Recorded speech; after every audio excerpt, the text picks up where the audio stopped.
I just say a massive warm welcome, CoffeeBuddies. Here we go again. We're there as a regular feature in the biotech life cycle, life science landscape. We're growing from strength to strength.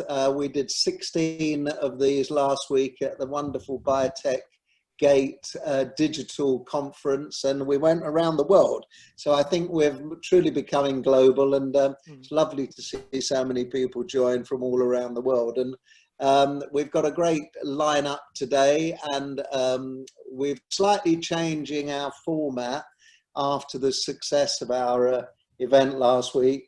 We're changing our format to having a conversation with someone who's insightful and inspiring, and then we're going to around moving people about, with Graham using his complex algorithm. We call it non-human artificial intelligence, which is Graham using his finger to move people from room to room. And we'll still get it wrong as well. And he still gets it wrong.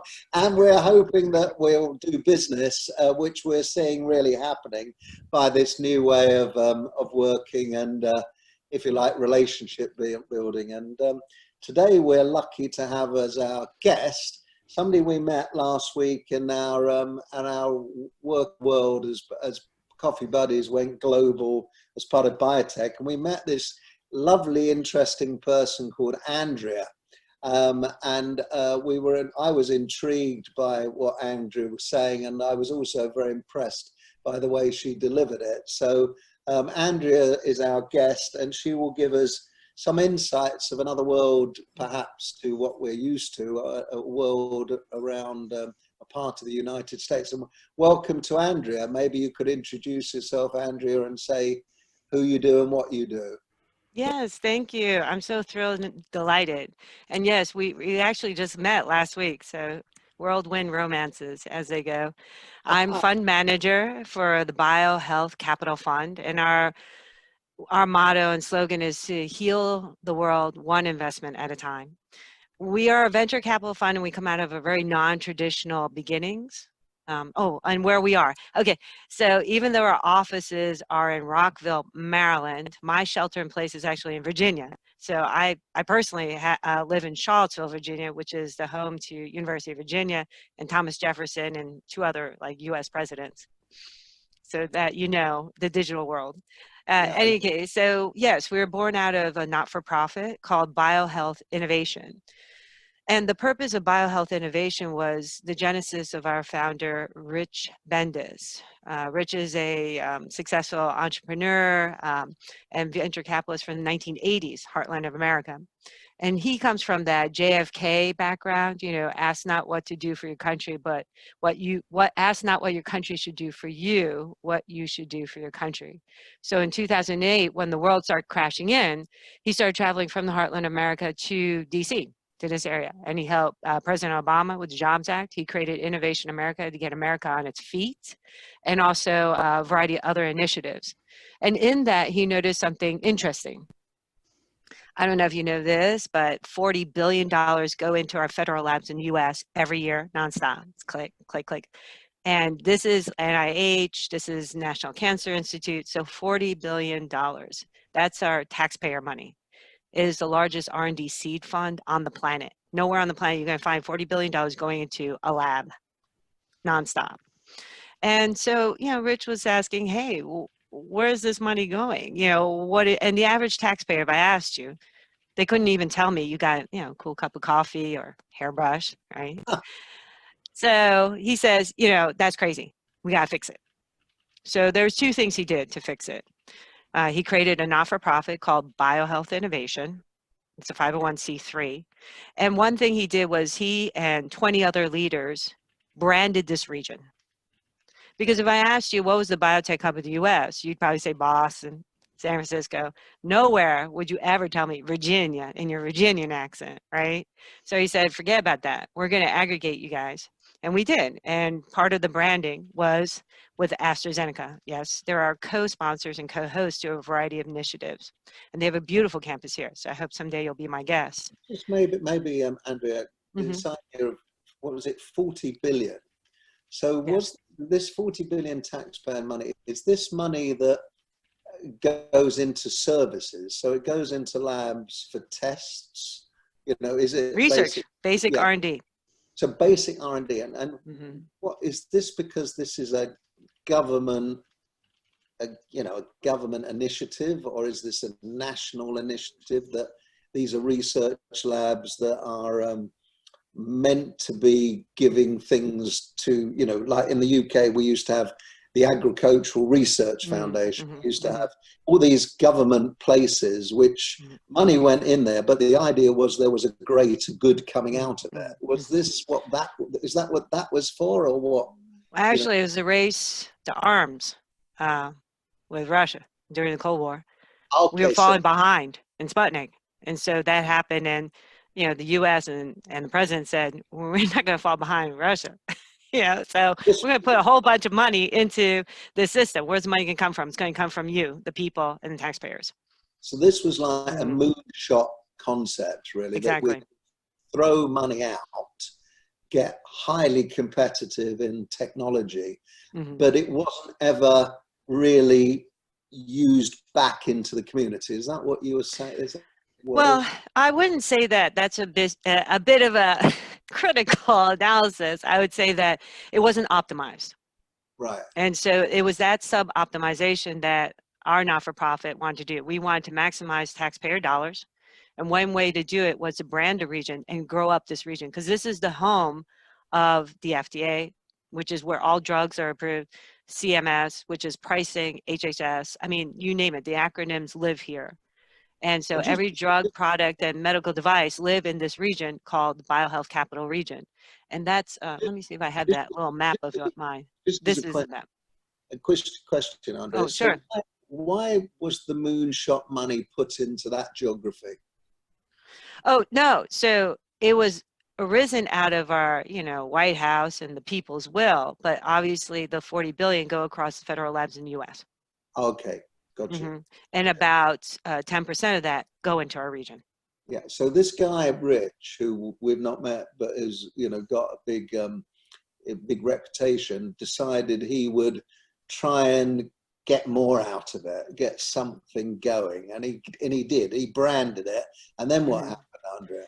Right. So the brand, just to illuminate a little bit what that means. So 8 years ago, when it was created, we weren't even on this list. And as I was telling Graham, it's like zero to hero Hercules. You know, so we rise up through the ranks, and now we're number 4 Biotech Hub in the U.S. Based on these criteria: FDA, NIH funding, National Institute of Health funding, based on venture capital funding, patents, lab space, and jobs. Huh. And this is important to our not-for-profit. So for our not-for-profit, which is our parent entity, this is important because their mission is to make this region number 3 by 2023. I mean, you know, it's a long shot. We're going to overtake New York, New Jersey, but we didn't realize COVID may really aid that, since it's disseminating, you know, their jobs and their people, because a lot of people are moving out. At least that's the, you know, trend. We don't know how long that's going to stand, but we'll see. And maybe why is that? Just COVID. Why they're moving out of Boston? What, because they're overpopulated, or what? Well, New York, New Jersey, and San Francisco, Boston, there's the real estate trends, because now that everyone's accepting remote in the digital world, why pay the high rent if you can work out in, you know, Malibu or, you know, Denver?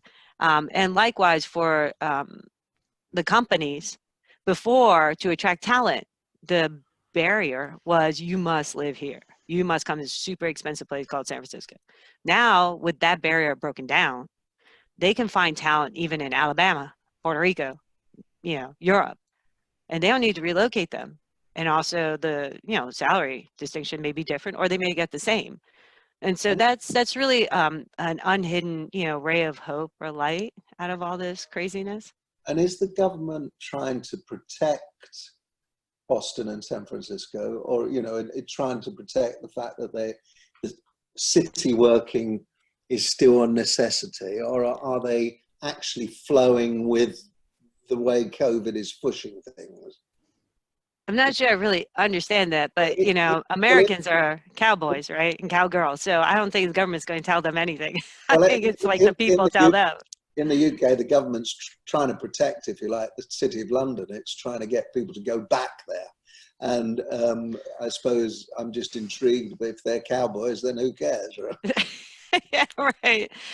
Well, it's complicated. I mean, America has big geography, really diverse population. So I can't really speak to that, but I Yeah, can speak to at least my knitting, which is biohealth and our region. So number one is to brand the region, which we did.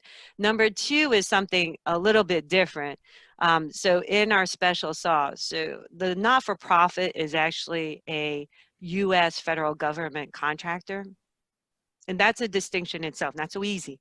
So it gets part of the US federal dollars, and it hires amazing executives like, you know, yourselves and people on this call and in your audience, and they become entrepreneurs in residence. So we have a little army of entrepreneurs in residence that we deploy across the federal labs. And why is that important? That's important because it helps extract and commercialize the technology out of the labs and optimizes that 40 billion, right? Faster, quicker, better. So we have 110 client companies, equity in 30, and our last deal sold for $1 billion. That was Benavir, was acquired by Janssen, J&J. And as you can see, this is some of our early track record. Protennis, and then MockV was actually acquired in COVID time in, you know, March of 2020, which is stunning. So we're really thrilled and delighted. And so this is what our board said. They really want us to amp this up. So the BioHealth Capital is an early stage venture fund, 50 billion. We will deploy 1 to 5 million per asset with 100% dry powder. So that means, you know, if we put in $1 million, we're going to hold back another $1 million. So we can hold our position or expand on that investment. And I don't know if you know, biohealth is a term that was really recently coined by our organization and our co-host and co-sponsors. Biohealth encompasses more than just, you know, biotech, life sciences, digital. It's a really broader term because there's really this confluence and intertwine between, you know, widget, gadgets, robotics, and therapeutics, you know, through all these different type of, you know, 3D printing, 3D organ manufacturing, etc. So it's a new term that's gaining popularity, and I don't know exactly who exactly coined it, but I know we made it very popular. I think Rich likes to think he coined it. I hope he doesn't catch me saying that. we are recording. Yeah. Oh, whoops. So I think that's part of, you know, so that was the genesis. So really, we're a very unusual venture capital. Most venture capital, I don't know if you know, our industry is usually a bucket of money. Like, you know, some seriously rich people come together, or rich entities, and then they grow the ecosystem. So we are the paradigm shift. We grew the ecosystem as a not-for-profit, meaning that the branding, the name, the companies, the contacts, the networks, and at the apex is the fund to amp it, to amp the system. And you're like, so what, who cares? The so what, who cares is that JP Morgan, you know, it has done the research. And they've been studying this for like 15, 20 years. And I attended a talk by the head of their life science and healthcare, Peter Meath. And they did the analysis. They said, why aren't there more micro VCs, you know, micro venture capital funds? Why are they dying? Why are they almost extinct? And he must have showed at this talk like 50 slides and data. And the data was just that. Typically in the past, you know, for the last 3 generations, a bucket of money and then build the ecosystem. But they never took the time, breadth of depth, to build the ecosystem and then the money. And they made a prediction. They think that those that build the ecosystem have the money at the end are going to be better, longer, stronger, not only just for their investors, but for the ecosystem at large, which is important, particularly in the strife that we see now, you know, more encompassing. And then, yeah, I thought so too. I didn't expect that. Say that. a little bit more about the demise of these micro VCs. I mean, when you said, what's your definition of a micro VC, Andrea? Sorry. Yeah. In our industry, that's 100 million less. So, and is it an absolute dramatic decline in that? Yeah. Like, what, I mean, you just go, because your entrepreneur's raising money. You're like, man, where are the $50 million funds that like us and want to be with us, right? So because the issue is the way this industry is financed and the way the operations and the money. So for instance, just so you know, be completely transparent, in a $50 million fund like us, the management operating fees is for 1 year, it's like $1 million. So for $1 million, I got to pay right, all these, let me show you our team. I'm just going to fast forward. This is an amazing team, right? This is, I mean, can you imagine $1 million supporting all these folks? These are our luminary, these are our amazing entrepreneurs and residents. Ethel Rubin came out of Medtronics. John Sullivan came out of Cardinal Health. He was a former VC at Foundation Medical Partners. Anthony Sala, serial entrepreneur. Kwame Ulmer, he's our newest, so we're really thrilled. He's in LA working with us. 12 years FDA experience, Dana Hare, and also VC at Wavemaker. Steve Walpe, Dr. Walpe was at Wellstat, so he has that drug, development, therapeutics. Albine Martin came out of LifeTech. So she's all like devices, tools, kits. And Luis Gutierrez, Covance, and Therapeutics Health. So kind of that CRO regulatory. And of course, we have really fabulous analysts. Salman, Dr. Salman is, and then Rennie, Ashwin, and Delphine. And they're all PhDs. I mean, we have over 8 PhDs. And of course, we have, our director of finance, Lynn, and our managing director of economic development. So can you imagine $1 million paying for all this? Not possible, right? But you need this type of depth and talent to make these returns I just showed you, right? Yeah. The $1 billion, right? How are you going to do that? You can't do that. And that was the system. That was the financing, the operating budget of venture capitalists for so long. So you always had to raise the next big money, like 50 million, 100 million, 200 million, 300 million, $1 billion. I mean, NEA started out 3 generations ago with like 20 million, right? That was huge money. And now I was just showing Graham, I mean, if you look at the funds, right? Look at this. This is the 2020 funds closing. This is the name of the funds. These are the type of the funds. This is the money they raise. None of these are less than 100 million. NEA just closed. I mean, this is in COVID time, right? This isn't like a million years ago. $3.6 billion. Right? So if you're going to have so let's just pick on NEA. I like NEA. They're on our board, right? So we're really close and they're in our backyard. So we love and adore them. Thank you, NEA. I had to put that shout out, right? Because it is recorded. So, but think about it. If you're of that caliber, you got to push $3.6 billion out. Let's say it's only half, right? Because you have to hold half in dry powder, supposedly. I don't know what their strategy is, but I was just saying. Are you going to take all your time, effort, and research to deploy $1 million or 10 million or 50 million? What's the better use of your time and effort of your staff and return on money? So, these are some of the things as they grew up that just became the natural progression, because how are you going to pay for the people to do it? So our solution, right? So going back to our like amazing team, all these people on this thick blue line, they all work for the not-for-profit. Okay. Right. So we can optimize, and just Rich and I are the GPs, the fund managers. Right. So we keep our costs low. And the way this works is that these folks, as I mentioned, so the not-for-profit is a federal government contractor. We get federal dollars that pay like a lot of money. I mean, these people are paid a great money, because you have to remember the top salary that a government worker can make at these labs, right, is like 150,000 maybe, something like this, right? I mean, it's capped, right? I mean, you can't go beyond that. Right. And so these folks get paid, competitive market wages above, the government salaries, to go in and help with not the science. I'm not talking about science research. This is all commercial, extracting technology, packaging it, getting to the right context. So we have entrepreneur residents.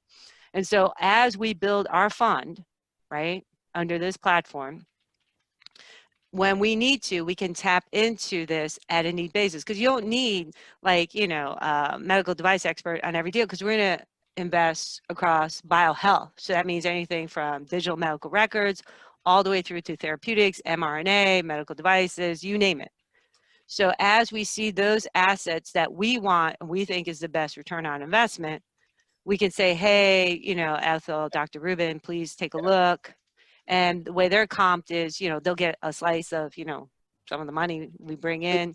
In a way, Andrea, you're a reimagined micro. Mm-hmm. Is that right? That's great. I didn't think about that. It's very Disney. I love Disney. Yeah. Okay. Well, It's like very Epcot. We're like the new Epcot. I'm a part-time Disney kind of guy, as you can imagine. Berlin. But I mean, so they're reimagined micro.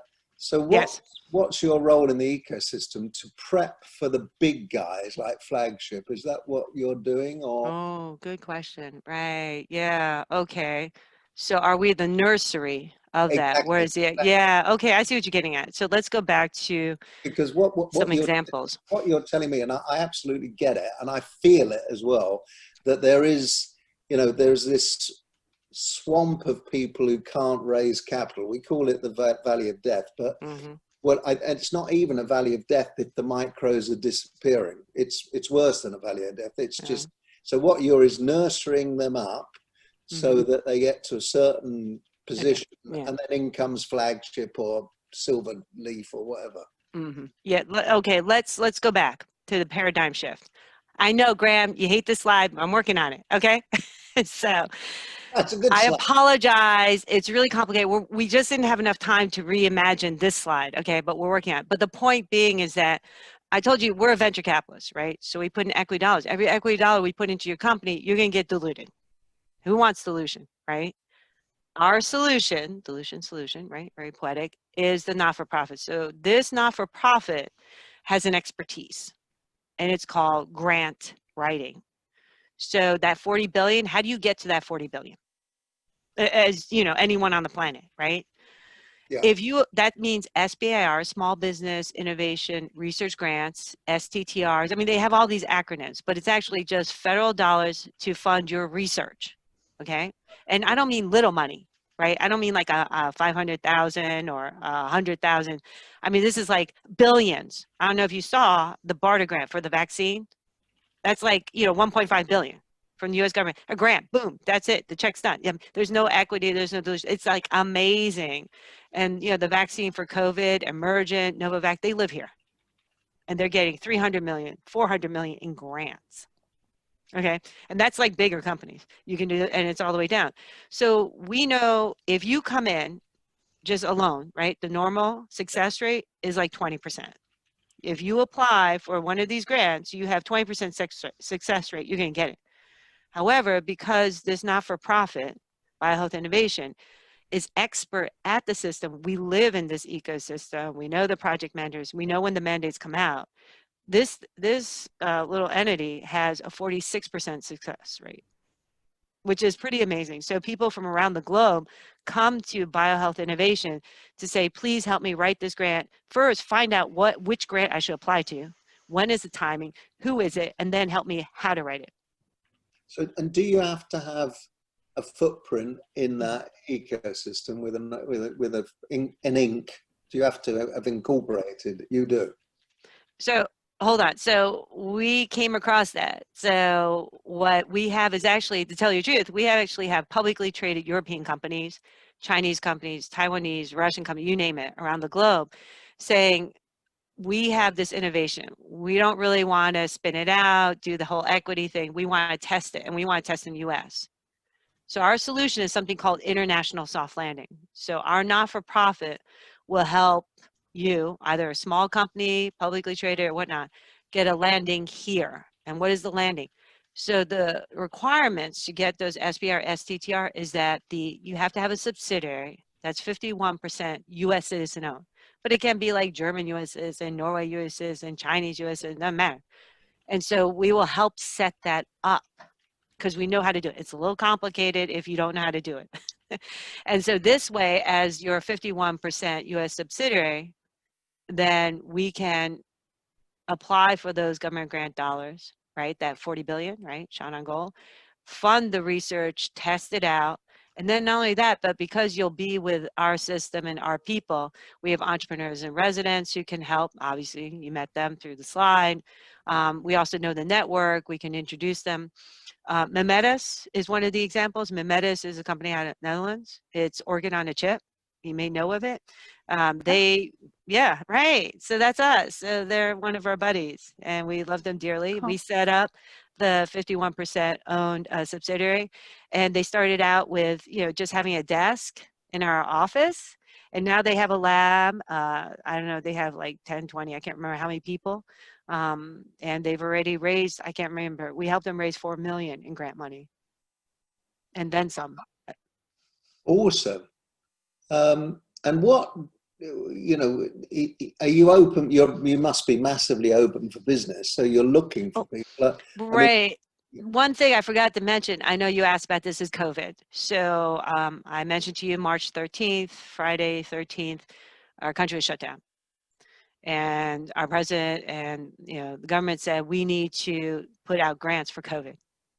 So actually, the not-for-profit BioHealth Innovation pretty much has the mandate. So companies from around the globe were trying to figure out how to get access to the grants. What were these new grants? Because they're brand new, and it's like billions of dollars. And so we helped shepherdize that process. So that was something that if you have a COVID technology or you want a grant, just to figure out how it is, please meet with my colleagues, my team at the not-for-profit, and see if they can help you get access to the grants or shepherdize you through that process.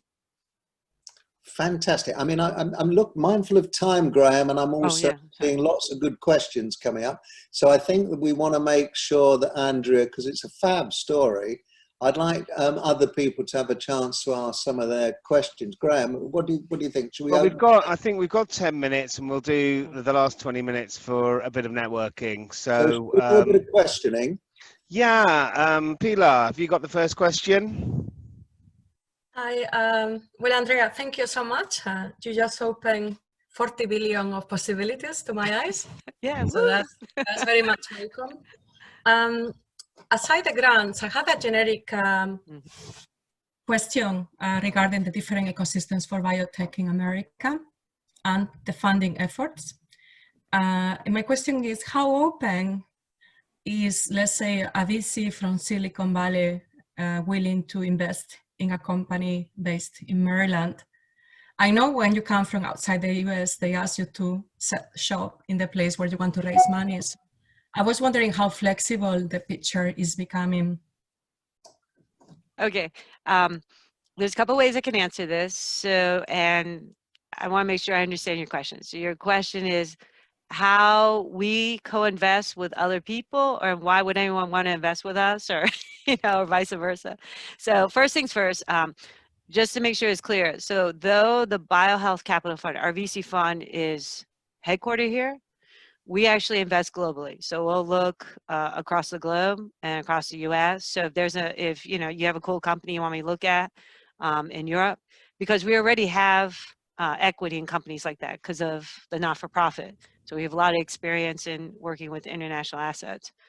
In terms of working with other VCs, I know this sounds really crazy, even though the VC funding is how many billions of dollars, almost approaching trillion, it's actually a cottage industry. So if you do the numbers and you find out who are GPs, that means actual general partners. Those are the people who put money, who are the founders of these VCs, who actually put in their own money. There's only about like 3,000 people, right? I mean, and then of course there's tens of thousands that work for them. So you can imagine if you're in this industry enough, you pretty much get to know everyone, and who is in what part of life sciences or digital or fintech or whatever the case may be, and you talk to each other. So we have a lot of great buddies and friends in Silicon Valley and San Francisco. In fact, one of my bestest friends is Dr. Faz Bashi. He is one of the LPs in Portfolio FinTech. He's also helps and heads up part of the Life Science Angels, one of the biggest, oldest life science angel funds in the country in San Francisco. And so he actually is an investor and going to be an investor in our fund.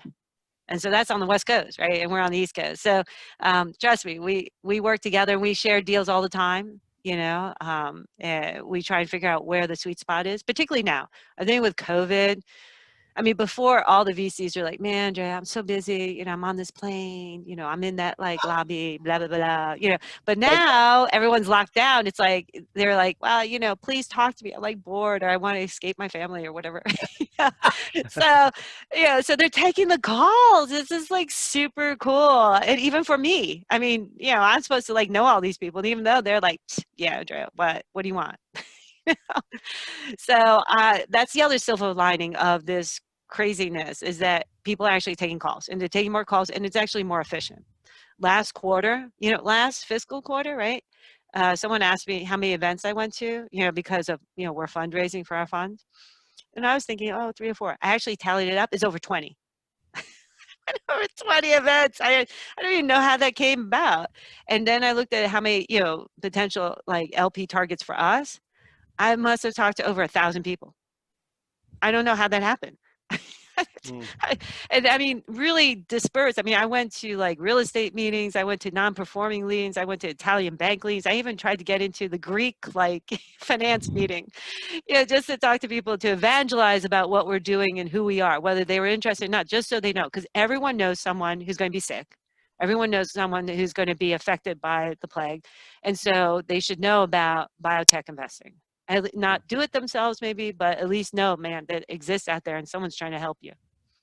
That kind of leads to our next question. Mercedes, who's had to leave us actually, but she was asking about your LP base. So you mentioned you're able to talk about that? Are they raising? She was a VC actually. She is a VC, yeah. Yeah, no, that's cool. LP base. Yeah. So excellent question. So I was going to talk about this. So our lead investor is these folks, Alexandria Real Estate Equities. Oh, this is our board. They're like amazing. So Roche is on our board, you know, J&J, Deloitte, Children's National, AstraZeneca. Why is this important? Because if you're going to be in our portfolio, guess what? You're going to get to know some of our friends. You know, they might be helpful. In case, so here is our lead investor. Our lead investor is Alexandria Real Estate Equity. So you're like, why do I care? You care because they are the #1 active life science investor in the US. That's amazing. You know how many thousands of deals that is? I can't even get my head around that. I mean, I don't know how they manage that. I mean, taxes, K1s, you know, it's just crazy, but it's true. And the reason why is that it's not amount of money, it's number of deals. So technically, Alexandria Real Estate Equities is something called a real estate investment trust. So that's a financial term.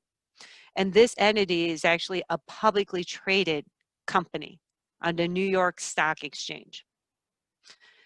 Joel Marcus is the founder. 20 years ago, he had the paradigm shift idea of, you know, making real estate, but only for lab space. And you're like, so what, who cares? If you go to a mall, right, a shopping center, usually the idea amongst real estate has always been diversified. Like you have a hair, nail salon, always Chinese takeout, you know, that kind of thing, dry cleaning.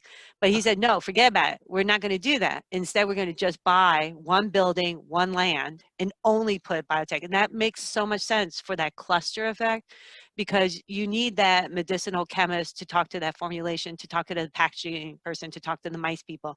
And it's nice, you could just walk down the hall and see them. So 20 years ago, Joel Marcus went shopping. He went shopping for property. Guess where he bought?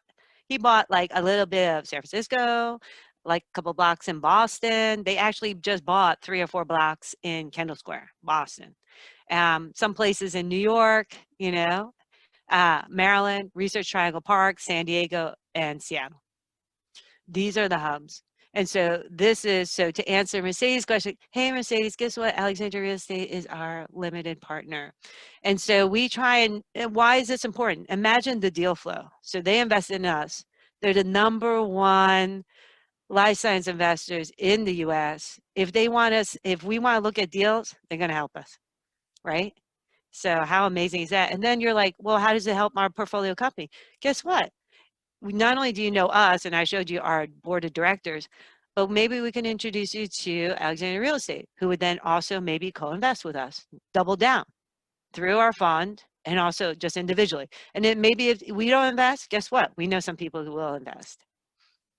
Fantastic. Hey, great. I think we, if we round up now, then we have a chance to do a couple of breakout sessions so everybody can talk to each other. Is that, Yeah, can you do that? But one question just from Dave. Dave, do you want to just ask you a question about the UK being 10 years behind? Where's Dave? Dave, are you there?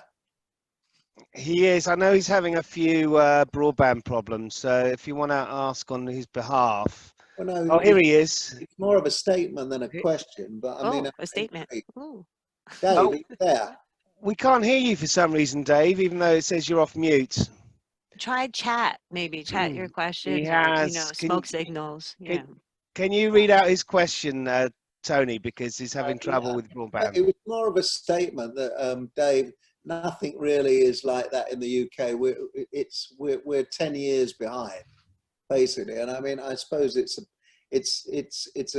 not an element of envy, but it's an element of saying that the US is getting so sophisticated in capital that and because capital is, working for Roche, I understand capital. Capital is everything. It's everything and everything. With capital, you can do everything. With ideas, you're limited. I mean, we're just a bit, I think this is a vocalizing that maybe, other places are just getting further behind compared with the US. I'm sorry, I disagree. David, sorry, Mr. David Graham. I enjoy your sentiment at the top level, at the surface, but I think it really starts with the people. It starts with this conversation. I mean, unless there's a will, money's not going to go anywhere. I don't care how much money there is. And so how do you create that will? By that human connection. Yeah, absolutely. I mean, and that's this. And so maybe I don't know about your country, but I do think that if you have the will, that dollar can go really far. That $50, or sorry, whatever, pound, or whatever you guys are using these days. I can't remember. Or euro. Always be the pound. Okay, right? So I think Yeah. yes and no. Yeah, okay, sure, money helps, but unless it's smart money. I mean, you could have dumb money, right? What is that going to get you? Let me tell you an example. Okay, so there's this really beautiful baby company that cures and helps neonates, right? I don't want to go into it because I don't want to divulge it. They sell all over the world. They're invested by someone who's in, I'm not going to pick which industry, but let's just say like gold or diamonds, right? They knew nothing about biotech. They dumped millions and millions in the company. They held the company hostage.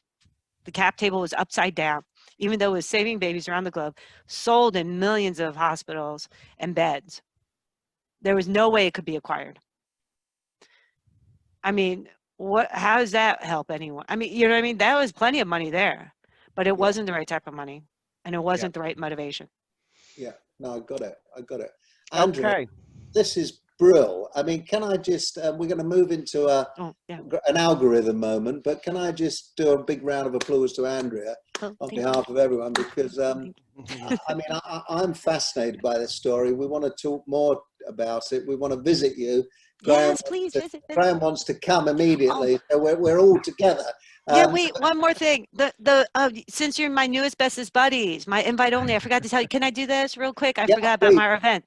Yeah. So JP Morgan, we're the JP Morgan East. You're like, what? Andrea, what are you talking about? So JP Morgan, as you know, has their healthcare fest, more or less, in San Francisco for the last 39 years, right? Everyone goes. But that conference is only like 9,000 people, but 10, 20, or 30, 300,000 people show up or plus. So it's outgrown San Francisco. So the last 15 years, JP Morgan has been looking for a second site. So we're really thrilled and delighted that we've been chosen. Last year was our first JP Morgan East conference. They've taken over our conference, which is the BioHealth Capital Region Investor Forum. And just as a test, it was small. Only, though hundreds of companies applied, only 122 were accepted. And of the investors, we wanted to make sure that, as the first JP Morgan East, that, it was done properly. Only 45 investors were invited.